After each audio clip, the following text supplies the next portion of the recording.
Hello students, I am Sanchi, your computer teacher. In this lecture, I am going to explain another example of sequential programming, and program is based on topic how to calculate employee salary. Now I am going to explain this program. One thing, I write the comment with red ink.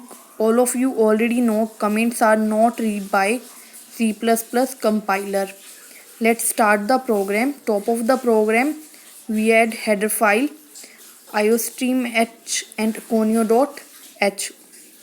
Both of these are the header file. And next is void main. Void is return data type, null data type, and main is function name.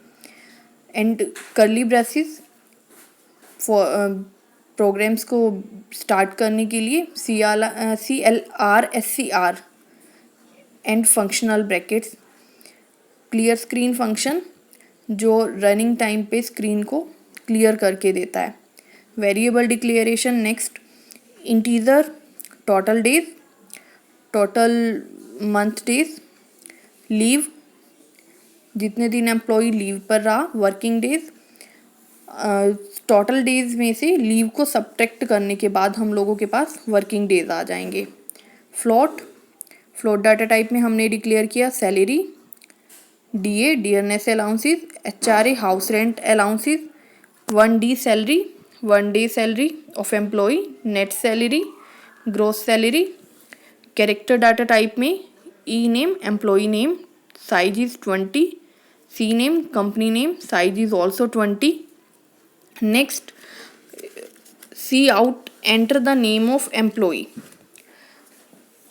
And C in E name. यहाँ पर जो enter the name of employee है वो user के सामने display होगा and cursor blink करेगा जो यूज़र से वैल्यू इनपुट करने के लिए बोलेगा. मतलब डिमांड हो रही है यहाँ पे कि इनपुट वैल्यू की जाए.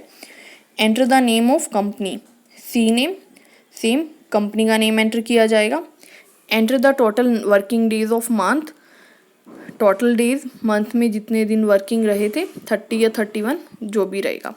Enter the number of leave, जितने दिन एम्प्लॉय लीव पर रहा. Enter the salary of employee, जो एम्प्लॉय की एक्चुअल सैलरी है. नेक्स्ट DA कैलकुलेट करवाना है हमने. DA हम कैलकुलेट करवाएंगे सैलरी इंटू 0.02. तो नेक्स्ट में HRA सैलरी इंटू 0.05. यहाँ पर मैंने एक एग्जांपल लिया. अगर 30,000 सैलरी है और हमने 0.02 उसका काउंट किया DA, then 600 is DA and same HRA जो हमारा 1500 आएगा.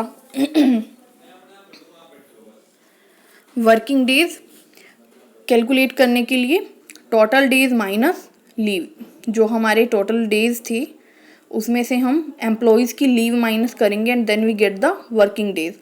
Here total days is 30 and leave are 5. then working days are 25. How to calculate 1 day salary? Salary divided by total days. In this example 30,000 is salary and divide by 30, then the 1 day salary is 1,000. Next line में हम net salary calculate कर रहे हैं. जो हमारे working days थे that is 25 and 1 day salary जो हमारी 1,000 आई थी उसे मल्टीप्लाई करेंगे तो हम एम्प्लॉय की हमारी 1 मंथ की नेट सैलरी आ जाएगी जितने दिन उसने काम किया था. एंड ग्रॉस सैलरी जो हमारी नेट सैलरी आई प्लस DA प्लस HRA उन्हें प्लस करेंगे तो हमारी ग्रॉस सैलरी आ जाएगी. नेक्स्ट लाइन में हम ग्रॉस सैलरी को एम्प्लॉय की प्रिंट करवा लेंगे. C out gross salary of employee is gross salary end line. And next is get CH function and braces close.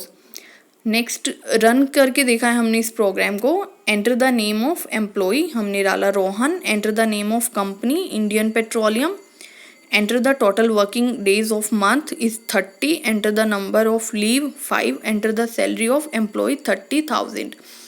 Gross salary जब हम इसे salary plus DA plus HRA को add करके gross salary calculate करेंगे तो 30,000 के according ये data feed करने पे हमारी जो ग्रोस सैलरी आएगी वो 27,100 आएगी। Thank you.